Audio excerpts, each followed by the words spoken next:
El diario El Mundo, que fue parte de la conspiración para tumbar al PSOE de Felipe González, ha entrevistado este domingo a Alfonso Guerra. Guerra es una de las metáforas perfectas de la transición. Casi todo lo que cuenta él de él mismo es mentira. Se construyó un mito controlando Televisión Española para que le presentaran, sin tener ni idea, como el experto español en Antonio Machado y en Gustav Mahler. Guerra usa camisas hechas a medida en Italia, me lo han contado gente que sabe de estas cosas. Algo que no me parece mal, porque cada uno se gasta el dinero que gana honradamente donde le salga de las narices, y si vienes de familia humilde y quieres parecer un gentleman, adelante. La hipocresía es que mantengas un discurso que niega eso, un discurso casposo donde solamente eres de izquierda si te has roto la espalda cayéndote de un andamio o vistes con harapos. Guerra el azote de la derecha, todo mentira. La verdadera izquierda no se regodea en la miseria, no quiere que nadie vista con harapos ni que nadie se caiga de un andamio. Al revés, pelea para que cada cual pueda vestir decentemente como le venga en gana y como decida en libertad, hasta si quiere ponerse un fachaleco. A Guerra resulta que le entrevista el diario El Mundo, y qué curioso, no le preguntan por el despacho de su hermano. Es decir, no le preguntan por los orígenes de la corrupción que llevaron a que el PSOE de Andalucía le brindara finalmente la alfombra del gobierno a la derecha y a la extrema derecha. ¿Qué harían? A Guerra no le preguntan por los GAL, porque los GAL eran la continuación de algo muy de la derecha, del Batallón Vasco Español y de la AAA, que era lo que siempre habían hecho, y que nunca debía hacer la izquierda, porque el terrorismo de Estado no lo puede hacer un gobierno que se llame socialista. Y no le preguntan por la desindustrialización de España, que trajo la España vaciada y trajo la primera huelga general en democracia. Jorge Bustos, el periodista del Mundo, no le pregunta a Guerra, que va de obrerista, por la huelga general. Una huelga general que le hicieron a su gobierno los obreros, incluida la Unión General de Trabajadores. No le preguntan a Guerra por cómo ganaron el referéndum de la OTAN, manipulando la única televisión de entonces, la televisión española. Y no le preguntan tampoco si no se equivocó cuando intercambió con la derecha algo como el voto a los 18 años y el divorcio a cambio de darles los colegios concertados. Al revés. Le dejan decir que qué dialogantes eran él y Abril Martorell, el representante de la UCD, desatascando la Constitución y volviendo a regalar la educación en España a la Iglesia y a las manos privadas. Y le tenemos que dar las gracias porque no dormían, porque dice él de sí mismo que era frugal y que apenas duerme y que apenas come y que apenas tiene necesidades. Todo mentira.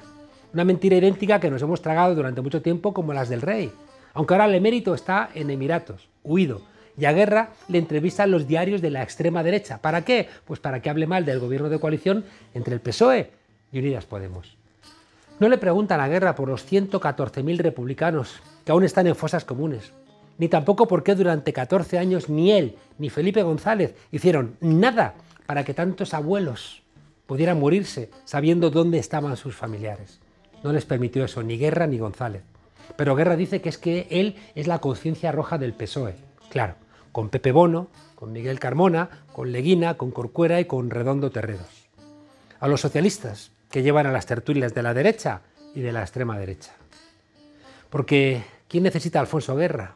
Pues lo necesita precisamente la derecha. Y por eso lo pasean. Y porque Alfonso Guerra necesita insultar al gobierno de coalición. ¿Sabéis por qué? Porque no puede soportar el ingreso mínimo vital. No puede soportar los ERTES. El giro logrado contra la austeridad en Europa. No puede soportar el nuevo feminismo. Ni tampoco que el emérito esté huido. O que el jefe de la patronal cuando ellos gobernaban, esté en la cárcel. O que el grupo Prisa, que tanto les ayudó, esté en reconversión.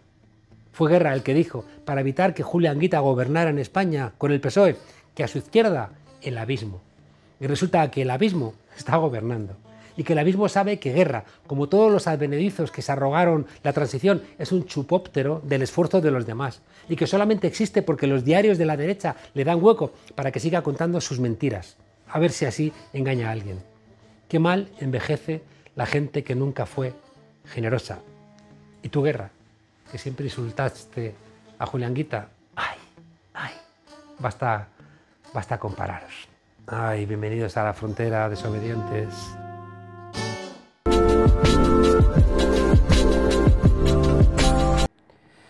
Hablar de Palestina, hablar de Gaza, es hablar de un baño de sangre cada cierto tiempo. Un genocidio a cámara lenta, financiado por Washington y tolerado por Naciones Unidas. Ayer se reunió el Consejo de Seguridad de Naciones Unidas y exigió a ambas partes el fin de las hostilidades, que es como si alguien hubiera dicho en los años 40, pido a los judíos del gueto de Varsovia y a la Gestapo que cesen las hostilidades. 200 muertos palestinos, 58 niños, frente a 10 víctimas del lado judío. Piedras y cohetes de fabricación artesanal frente a tanques, cazas y misiles de última generación. Equidistancia entre David y Goliat. En fin, que si los filisteos hubieran contado con un lobo en Wall Street, la Biblia nos lo hubieran contado de otra manera.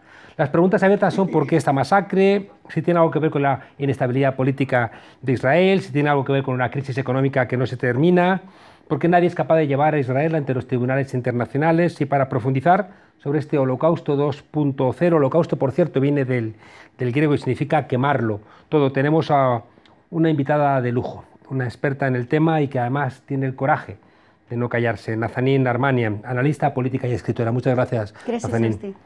Nazanin, nos están contando que la versión oficial son inicialmente los ataques de Hamas, pero ¿es eso verdad?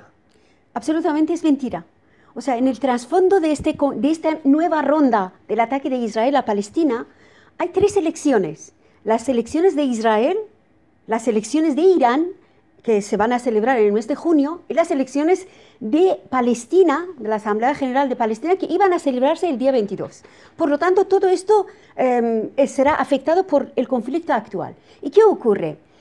En Israel, por ejemplo, o sea, el principal motivo de la guerra es lo siguiente, que Netanyahu tenía que marcharse del poder porque por cuarta vez perdió las elecciones legislativas de Israel y no ha podido formar un gobierno. El día 7, justamente el día 7, el presidente del país encarga al líder de la oposición formar un gobierno que curiosamente en este gobierno de coalición, porque son partidos minoritarios, nadie tiene ahí ahora mayoría absoluta, en este gobierno minoritario además iba a entrar por primera vez en la historia de Israel un partido palestino árabe, ¿no? que es de derechas. También hay que decirlo, los partidos religiosos son de derechas casi siempre. Entonces iba a entrar en el gobierno, que también era un hito. De todas formas, mostraba que la población palestina de Israel, que es el 20% de la población total, de los 9 millones que son, era un hito. Esto lo iban a impedir los supremacistas judíos, de todas formas. ¿Qué ocurre? El día 7, cuando encarga el gobierno a este líder de la oposición, Netanyahu tiene aquí ahora dos problemas. Primero, que deja de ser presidente del gobierno, del primer ministro, y segundo, como tiene un juicio pendiente por el que está acusado de soborno, fraude, malversación de fondos, va a ser condenado a unos 10 años de cárcel. La única manera de huir de la cárcel es que siga manteniendo la inmunidad parlamentaria política. Si sale del poder, sí o sí tendría que enfrentarse al juicio y casi seguramente a la cárcel. ¿Qué hizo?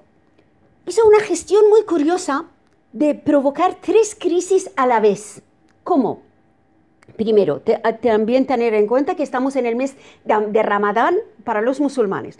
La mezquita de Al-Aqsa, que es un centro sagrado para los musulmanes, de donde se supone que Mahoma se comunicó con Dios, estaba repleto de feligreses que estaban ahí rezando pacíficamente. Por un lado, tenemos en la mezquita de Al-Aqsa. De repente se rodea de cientos de militares israelíes que asaltan la mezquita. Asaltan la mezquita porque dicen que ahí hay disturbios, cuando no lo hay, porque por primera vez, además es curioso, este conflicto tiene varias cosas de primera vez. Por primera vez la narrativa israelí no funciona. ¿Por qué? Porque en la mezquita, por ser el mes de Ramadán, varios canales de televisión árabes estaban transmitiendo en directo lo que estaba diciendo el sermón, digamos, religioso. Por lo tanto, tú ves la gente ahí rezando, recogiéndose, y de repente en un asalto israelí dentro de una mezquita que no estaba pasando nada prácticamente. Aparte de la ocupación de la mezquita, porque es un centro muy importante también para los judíos, es un espacio sagrado de Abraham, de David, bueno, de los mitos judeo-islámicos, abrahámicos. Paralelo a esto, al mismo tiempo, manda Netanyahu, obviamente, porque él necesita esta crisis para permanecer en el poder. ¿Qué hace? Manda a los militares y a la policía israelí a desalojar las familias palestinas que están en un barrio en el Jerusalén Este, que son los pocos que quedan de los palestinos, familias árabes que ahí están. Cerca de, quizás no llegan a 7 o 8 familias, pero simbólicamente mantienen la resistencia ahí para que todo Jerusalén no sea judeizada, digamos, ¿no? Entonces ahí la gente empieza a resistir y la policía israelí empieza a golpear, a utilizar balas de goma y provoca conflicto. Por lo tanto, ya tenemos dos crisis importantes en un espacio pequeño, además. Tercera crisis. En la misma plaza donde está la mezquita, reúnen a un grupo de extrema derecha supremacista judía, que además su líder estaba perseguido durante un tiempo por el propio gobierno israelí, porque uno de los miembros de este grupo asesinó a 20 y tantos musulmanes en una mezquita hace unos años. ¿Qué ocurre? Reúnen a estas personas, cerca de 1000 y pico supremacistas, en la misma plaza, que empiezan a cantar y bailar con sus bebidas alcohólicas, digamos de alguna manera para profanar lo que es la mezquita, pero su objetivo es, empiezan a lanzar unos gritos de a por ellos matar a los árabes, que forma parte de un cántico supremacista judío de los años 70, al parecer, ¿no? Entonces, claro, crea un ambiente de máxima tensión. Por un lado, la policía está actuando, por otro, estos están dando una cobertura anímica, digamos, a la historia. Entonces, a la represión. Exacto. Lo que ahora paralelamente ocurre es inexplicable de cómo Hamas, que también hay que decir que es un partido islámico de derecha palestina y que controla Gaza, empieza a lanzar, como represalia a esta situación, empieza a lanzar cohetes a Israel. ¿Cómo puedes hacer esto tú sabiendo que los israelíes tienen una cúpula de hierro? Tienen búnker, tienen el armamento más avanzado del planeta y tu población no tiene ni cúpula de hierro, no tiene búnker y están atrapados 2 millones de personas, casi la mitad menores de edad, están atrapados en un espacio de 300 y pico kilómetros y no tienen ninguna forma de escaparse de nada. ¿Cómo puedes provocar una guerra? Porque una cosa es un conflicto político con la policía, otra cosa es provocar una guerra. Pues ahí es inexplicable y es que se retroalimentaron. Es justamente lo que buscaba Netanyahu, una respuesta bélica por parte de Hamas. Ya tenía la excusa perfecta para poner en marcha estos ataques. Exacto. Entonces, ¿qué ocurre? Si él ya tenía que haber salido del poder, todos los que están ahí, los políticos israelíes, dicen, bueno, no, es que Netanyahu tiene que permanecer porque es el único que sabe gestionar una crisis bélica. Está en el poder. O sea que a Netanyahu le ha salido de la jugada muy bien. Absolutamente fantástico, de momento. ¿Por qué Estados Unidos no firmó la declaración del Consejo de Seguridad de Naciones Unidas? Bueno, aparte de que Israel es como un estado de Estados Unidos en Oriente Próximo para vigilar los intereses que tiene Washington contra los chinos y los rusos que están ahí cerca, pero Estados Unidos está muy lejos, tiene ahí como una colonia, que es Israel, vigila a los chinos y rusos, vigila a los iraníes, turcos y árabes, y también el petróleo y gas de Oriente Medio. Sabemos que Oriente Medio alberga cerca del 60% del petróleo y gas del planeta.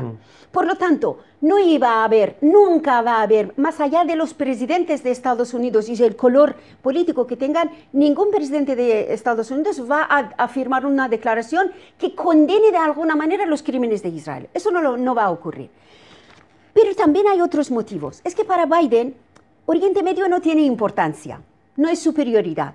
Y si ahí los vecinos quieren matarse, pues mira, yo armo a Israel que mate a los demás, pero no me metas en estos conflictos que mi consideración es con China. Yo tengo que contener a los chinos, no a los palestinos ni a tal, ¿no? ¿Y las promesas de Biden de defender los derechos humanos? Claro, ahí se quedan. Esto ya nosotros ya lo habíamos publicado, que todo esto es mentira. Toda su campaña electoral, incluso sobre palestinos, publicamos un artículo de que todas las promesas de Biden sobre Palestina son mentiras. No va a cumplir ninguna de las promesas y los palestinos van a perder más derechos aún con Biden que con Trump. Pero ahí además había un factor muy importante que es otro de los objetivos de la guerra de Netanyahu aparentemente contra palestinos, pero realmente contra Irán.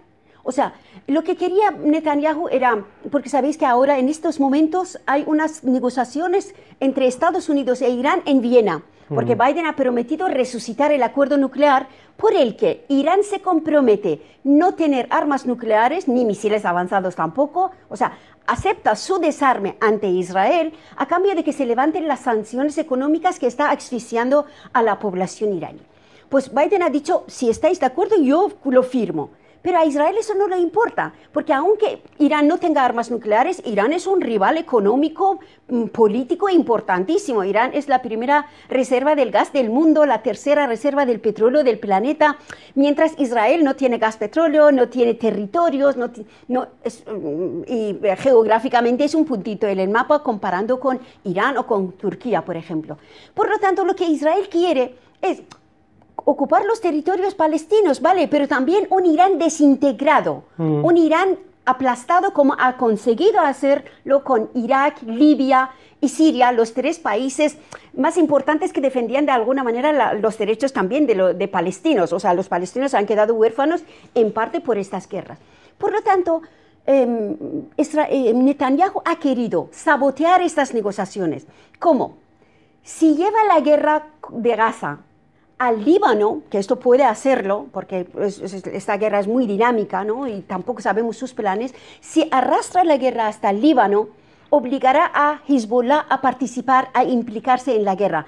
Hezbollah es un partido financiado por Irán, por lo tanto, Irán directamente estará en la guerra. Y hay otro dato muy curioso y lamentable, que estamos ante las elecciones de Irán en el mes de junio, y las elecciones, el gobierno de Irán es un gobierno también de extrema derecha islámica, ha eliminado a todas las facciones moderadas, digamos, o reformistas, solo quedan los ultras, los halcones, digamos, ¿no? A algunos, entre estos halcones hay dos facciones, dos corrientes. Una dice que, bueno, vamos a firmar la paz con Estados Unidos y indirectamente con Israel para que puedan dejarnos como oligarquía gobernar el país, porque siendo Irán uno de los países más ricos, sería Irán como Egipto de general al-Sisi. Ellos actuarían como generales islamistas, pero tipo al-Sisi. Pero hay otra facción de estos grupos militares que dicen no, una guerra nos beneficia más, porque en Irán hay una crisis social, política, económica, de género también, o sea, de todo tipo se ha acumulado durante estos 40 años del gobierno islamista. Ven en una guerra, piensan que pueden controlar una mini guerra una guerra de baja intensidad con Israel como una forma de escape, exactamente lo que piensa Netanyahu o lo que puede pensar un mandatario de este perfil. Y los canallas entre sí pueden encontrar intereses compartidos.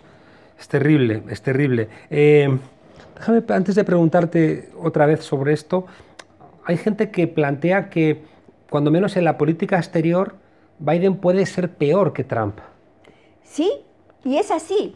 Y mire, lo que ocurre es lo siguiente.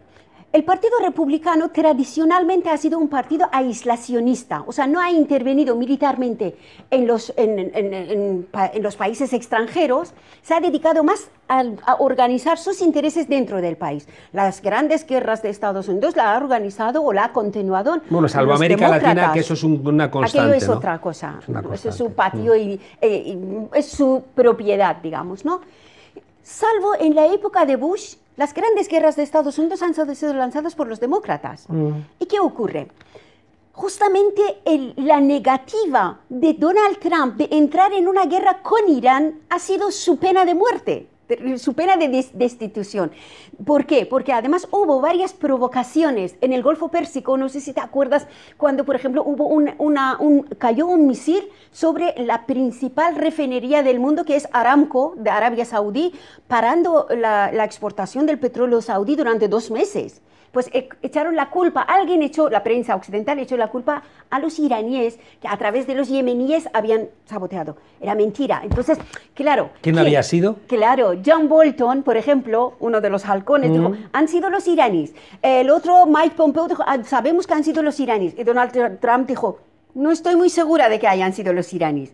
Y otras provocaciones. Al final se supo quién había Al hecho el final atentado. han sido los yemeníes, o posiblemente podía haber sido una provocación interna justamente para implicar a Irán. Las guerras de bandera falsa existen. Claro, existen constantemente. Entonces, ¿qué ocurrió? Donald Trump se negó a lanzar una guerra contra Irán. Se negó.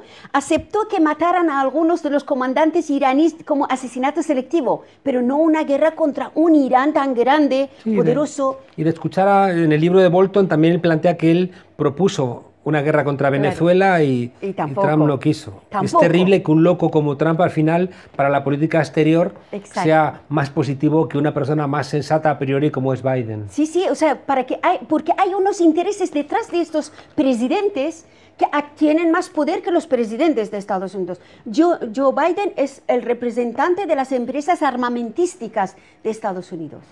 Por vez primera, los árabes israelíes han participado activamente en este conflicto, defendiendo a sus hermanos masacrados en Gaza. Sí, es curioso, es un dato también, de estas primeras veces que han ocurrido en este conflicto, es que los árabes, los que son palestinos de las tierras ocupadas, que hoy es el Estado israelí, forman parte del 20% de la población, o sea que eso es considerable, ¿no? Pero están sometidos a una política de apartheid legal y social del gobierno israelí contra ellos, que no les deja prácticamente tener los mismos derechos que los judíos. Hasta hoy, cuando Israel atacaba a Gaza o Cisjordania, ellos se mantenían al margen, porque ya están bastante reprimidos y ahí están atrapados para participar. Pero la dimensión y sobre todo las imágenes de niños muertos, asesinados en este conflicto, ha hecho que se estallaran, ¿no? Y hay disturbios en varias ciudades mixtas de Israel. Ahora bien, el hecho de que algunos periódicos están hablando de que va a haber una guerra civil israelí, mentira, ahí no va a haber guerra civil. Primero porque estos árabes están desarmados. Para guerra civil tú tienes que tener armas, además de la misma cantidad y la misma tecnología que el otro bando para poder mantener una guerra civil durante varios años. No, esto lo dicen justamente para militarizar la sociedad israelí aún más y militarizar los barrios árabes de Israel. Los ataques a Siria tienen que ver con el intento de dañar los acuerdos de Abraham, los acuerdos de paz con los países árabes. Claro, los acuerdos de Abraham que Israel ha firmado con algunos países árabes como Emiratos Árabes, Kuwait y algunos países que estaban en la cola para firmar, ahora están en el aire. Si este conflicto dura en el tiempo, por ejemplo, 2 o 3 meses, y estas imágenes de la matanza de la población palestina llega a todo el mundo, los países que han firmado aquello tienen que desapuntarse, porque hay una presión de la opinión pública. Están rezando para que, por favor, que cuanto antes Israel parara los bombardeos. ¿Y los bombardeos a Siria? Entonces, ¿qué ocurre con Siria? Si veis el mapa del 1940 o incluso la Primera Guerra Mundial, veis que los países grandes de la región están desmembrándose. O sea, las potencias grandes, con cada guerra, desmiembran los países que estratégicamente les puede perjudicar. Estratégicamente me refiero a largo plazo, más allá de quien ahora les gobierna. Entonces, lo que han hecho después de la caída de la Unión Soviética, el primer paso de Estados Unidos fue justamente el mismo año la guerra contra Irak, la guerra del Golfo Pérsico, ¿no? Es el mismo 1991. Y lo que hace Estados Unidos desintegra de alguna manera Irak. La parte norte está prácticamente separada, que es la zona kurda. Paso seguido, después fue con Yugoslavia. Tercero, ahora Libia no tiene estado, es un estado fallido. Con Siria ha hecho lo mismo. Siria ya es un estado fallido, pero el norte de Siria está bajo el control de Estados Unidos, que ha implantado en este país, por primera vez en la historia, cerca de 12 bases militares en Siria. Por lo tanto, el objetivo de Israel es convertir los países importantes de la región en mini-estados, y esto siempre pasa por guerras, claro, o estados fallidos. Y con Irán, por ejemplo, esto es su plan. Lo que pasa de momento, Estados Unidos resiste. ¿Qué tiene que ver en este conflicto el hecho de que Israel es el mayor exportador de armas per cápita del mundo? Curioso, otro de los objetivos de esta guerra, las guerras que lanza Israel, porque entra en Gaza 2 semanas y luego se va. Dices, ¿por qué ha venido y se va ahora? ¿Qué quiere? Pues justamente uno de los objetivos es exhibir sus nuevas armas, sus nuevos drones. Es uno de los principales fabricantes de los drones del mundo, Israel. Entonces ahora es el 8º vendedor de armas del planeta, justamente después de España. O sea, está en la columna, está después de España, es Israel, que es un puntito en el mapa, pero vende tantas armas al mundo. Gaza es su campo de tiro. Mirad qué bien, qué precisión tienen mis misiles. Entonces hay ferias de armamento en Israel. Después de cada ataque hay una feria y los países que quieren comprar sus armas tienen ahí la práctica real al momento. Nazanin, no entiendo cómo un pueblo que sufrió el Holocausto puede estar poniendo en marcha este genocidio contra los palestinos. Porque no es el mismo pueblo. Ahí está. O sea, hay que tener esto en cuenta, que los que gobiernan en este momento Israel son, primero, que son judíos europeos en su mayoría absoluta y que pertenecían en su momento también a una élite, que tampoco fue, por eso se convierten en los líderes de un Estado, y son de derecha, son ricos, ¿no? Los judíos de Oriente Medio están en presente, conviviendo en paz con sus hermanos en Irán, en Turquía, en Yemen, por ejemplo, en diferentes países de la región. Los judíos siempre han vivido, nunca ha habido una persecución judía en Oriente Medio. Ha habido persecución de los comunistas, socialistas, de los kurdos, de los armenios, pero jamás la historia de Oriente Medio tiene una historia antisemita, ¿no? Curioso que esto ocurra ahora en Israel porque el relato que les están inyectando desde los colegios es que, claro, es un relato étnico, etnocentrista, que los árabes nos han hecho esto, que los demás, no dicen que quien persiguió a los judíos y a los comunistas y a los gitanos y a los demás, a los anarquistas y todo, ha sido una élite alemana junto con otros, con españoles, con Franco, con italianos. Han sido una élite de la burguesía que persiguieron hasta a su propio pueblo. O sea, las primeras víctimas de Hitler no son los judíos, son los comunistas y socialistas y anarquistas y la clase obrera alemana. Esto no lo dicen. Por lo tanto, es un lavado de cerebro prácticamente en las escuelas desde pequeño a los judíos israelíes. Llama también poderosamente la atención, por ejemplo, que la extrema derecha española apoye los ataques sionistas de Israel, cuando una parte de la extrema derecha, incluso ahora mismo en las filas de Vox, hay gente, ¿no?, que sigue teniendo esa retórica antisemita, pero el partido como tal o gente veleta como el exdiputado Toni Cantó, alentando, ¿no?, a Israel a que ejecute. Claro, porque la extrema derecha a nivel mundial siempre han estado unidos, siempre. Han tenido ciertos conflictos por determinadas zonas a conquistar, pero cuando se ha tratado del enemigo, o sea, el pueblo, siempre han estado unidos. Y lamentablemente luego está la otra versión, que las fuerzas democráticas, las fuerzas progresistas, ni a nivel local ni a nivel internacional están unidas. No lo están. Por eso pueden aprovechar estos espacios para masacrar y emitir la masacre por la televisión y el pueblo en el mundo como si estuviera anestesiado, como si esto no fuera con ellos.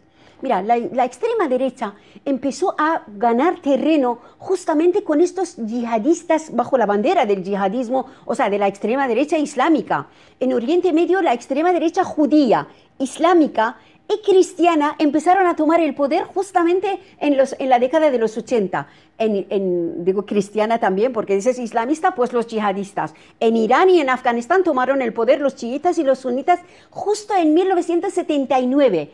En este mismo año, Lech Walesa, líder de la ultraderecha católica polaca, tomó el poder en Polonia. Por lo tanto, empezaron a ir poco a poco bajo la bandera de la religión.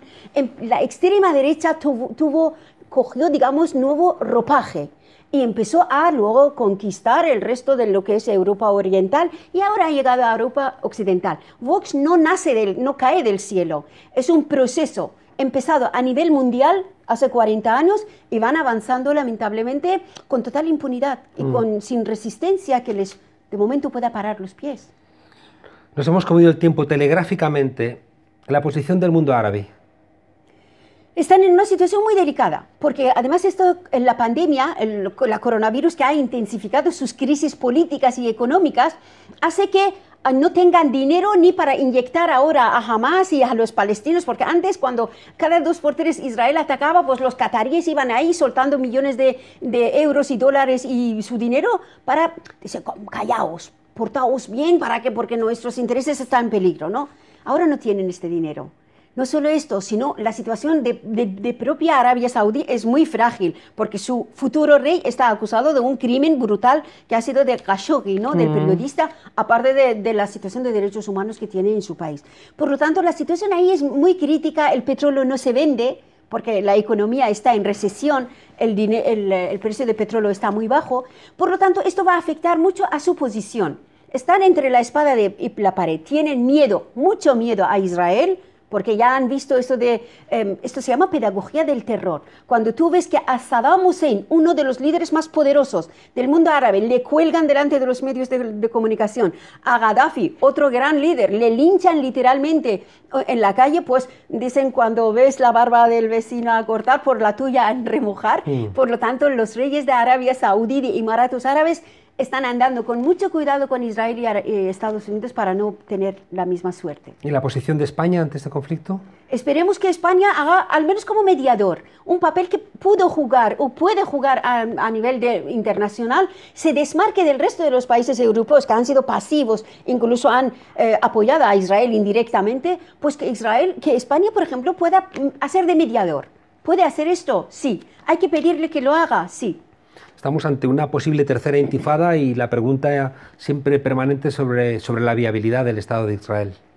El Estado israelí es inviable, sobre todo justamente el hecho de que los árabes de Israel se hayan levantado en contra de un gobierno, están desestabilizando, o sea, ya la bomba de relojería de este supremacismo está dentro, ya no está en las fronteras.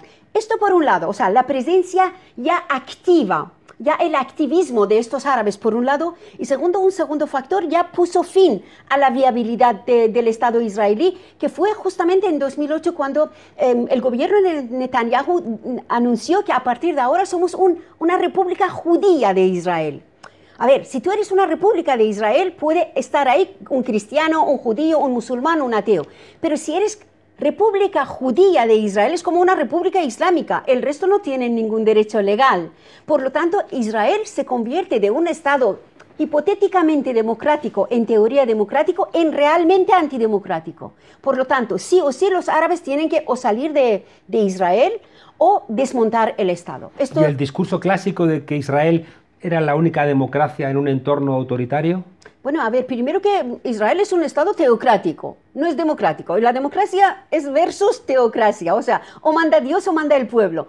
Israel es un Estado teocrático. Prueba de ello es que hay un grupo de rabinos dentro del Parlamento israelí que aprueba o desaprueba las leyes del Estado, sobre todo aquellas que van sobre los derechos de la mujer, las leyes de familia, o sea, porque ahí tienen la Biblia, pues ahí está, ha dicho Dios esto, que por ejemplo las mujeres judías no pueden pedir el divorcio, no existe, yo quiero divorciarme, no existe este vocabulario, ni en el judaísmo ni en el islam. Tienes que esperar a que el hombre te divorcie, te repudie. Pues esto en pleno siglo, esto lo esperas a Ayatollah Khamenei, pero al Estado israelí que dice que es un Estado democrático no lo esperas. Lo que pasa es que la prensa occidental estas cosas no las revela. No dice que en Israel, por ejemplo, ocurre esto, o que, por ejemplo, hay una lista de niños bastardos que no tienen los mismos derechos que los niños nacidos en un seno de la familia. ¿Qué es esto? ¿Cómo puede ocurrir esto? Si presume de ser democracia, ¿no? Pues justamente estas imágenes desaprueban que, al menos esperemos que hagan, que un Estado democrático no puede matar a bebés y luego decir que estamos matando a los militantes de Hamas. ¿En qué parte del planeta un bebé de 2 meses es militante de una organización terrorista? Que nos lo enseñen. Nazanin Armani, muchas gracias por darnos un poquito de luz en un conflicto tan enrevesado. Antes de que te marches, ¿la crisis actual del modelo neoliberal tiene algo que ver con la crisis en Palestina? Absolutamente. Es que el gobierno israelí es un gobierno neoliberal, ha privatizado muchas empresas estatales. De hecho, hace unos meses miles de israelíes habían ocupado las plazas públicas de Tel Aviv, por ejemplo, pidiendo la dimisión del gobierno y justamente pidiendo trabajo, vivienda, el estado de bienestar, porque ha sido desmantelado. El tema del neoliberalismo es universal y el levantamiento de los pueblos ciudadanos contra este hecho también lo es. Y ante esto el capitalismo no tiene ninguna receta. Las guerras, siempre de su receta ha sido las guerras. Nazarín, muchas gracias por acompañarnos aquí en La Frontera. Gracias a ti.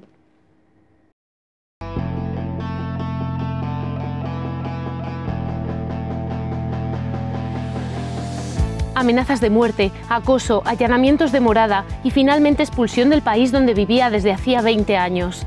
Todo esto ha sufrido Elena Maleno, la española defensora de derechos humanos en Marruecos. Elena es una de las más importantes líderes en defensa de las personas migrantes en el Mediterráneo. Los muros construyen esclavitud.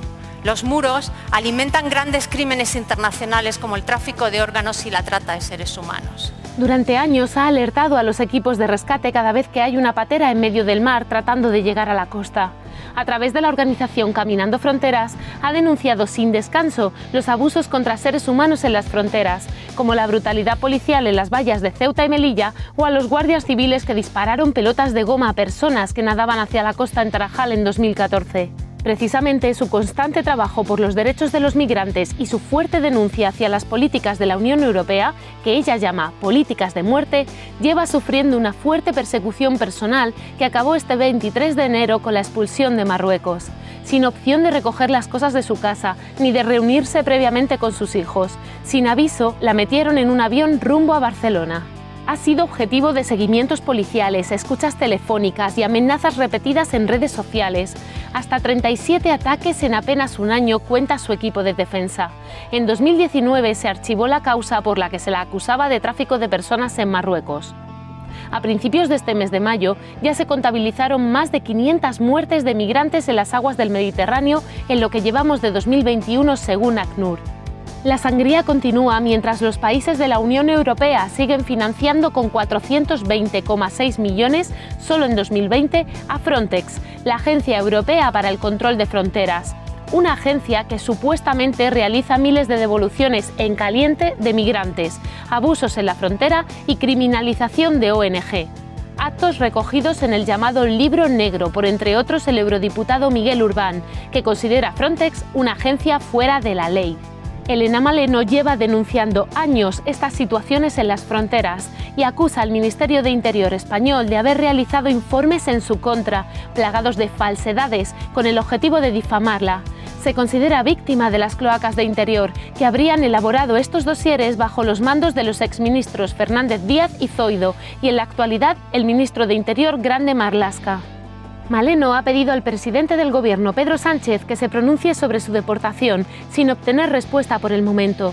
Elena asegura que el Ministerio del Interior sabía perfectamente que la iban a deportar. Vamos a seguir estando. Durante años hemos sembrado, hemos construido y tejido una red muy importante que funciona más allá de lo que puedo representar yo. Toda la gente de allí a la que quiero no me lo van a poder quitar nunca. Son 20 años de trabajo humanitario que ahora siente que han tirado a la basura. Pero ella asegura que no tiene miedo y seguirá trabajando para defender a personas que se juegan la vida, que pasan días sin comida ni agua y sin saber siquiera si llegarán a tierra, que no cometen ningún crimen, tan solo buscar un futuro mejor como lo haría cualquiera de nosotras.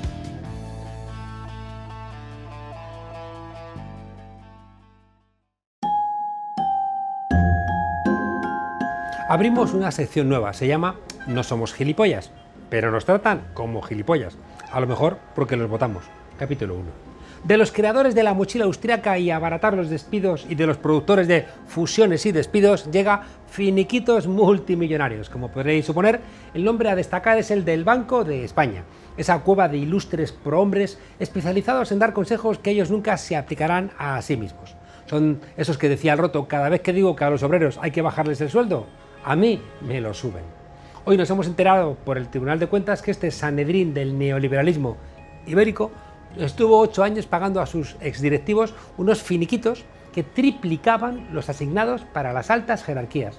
¿Veis cómo no es necesario ponerse una careta de Dalí y un mono rojo para atracar el Banco de España? No, estoy hablando de robar muchísimo más dinero. Estoy hablando de abrir nosotros un banco. Como dijo Bertolt Brecht en la ópera de los 3 centavos, ¿quién es un criminal mayor? ¿El que roba un banco o el que lo funda? ¿Quién hace más daño a la economía española? ¿Un humilde pensionista que reclama sus derechos o los caraduras que se llevan finiquitos millonarios por hundir bancos, mientras aplauden que miles de trabajadores sean despedidos? Los mismos que se oponen a la subida del salario mínimo, los que se rasgan las vestiduras cuando un trabajador es indemnizado con 20 días por año trabajado, se llevaron el 80% de su sueldo en concepto de compensación, saltándose a la torera su querida reforma laboral, porque las reformas laborales son para los otros. Aún hay clases, debe pensar su actual gobernador Pablo Hernández de Coz. Seguiremos robando a los pobres para dárselo a los ricos. Ahora entendemos mejor por qué al Banco de España le parece bien que el nuevo presidente de CaixaBank, José Ignacio Goirigolzarri, reciba una remuneración fija anual de 1.665.000.000 y el consejero delegado 2.226.000.000. Sueldos de futbolistas, mientras se van a la calle más de 9.000 empleados. Y claro, de devolver el rescate bancario ni hablamos. ¿Veis cómo nos tratan por gilipollas? En fin, que ahora comprendemos mejor que el Banco de España mire para otro lado cuando el BBVA, una empresa que ganó 1.200 millones en el primer trimestre del año, un banco cuyos directivos cobran más de 150 millones de euros, quiera despedir a casi 4.000 empleados en toda España. En sus alegaciones al Tribunal de Cuentas, el Banco de España esgrime la salvaguarda del principio de libertad e independencia. Lo de la crisis de 2008 se trató teniendo un plan. Y tú eras el aperitivo. Con supervisores así, ¿quién necesita a Dionis, el profesor, el líder de los atracadores de la Casa de Papel? Un torpe al lado de estos. En fin, que hasta mañana, desobedientes. Y no vayáis al Banco de España con caretas de Dalí.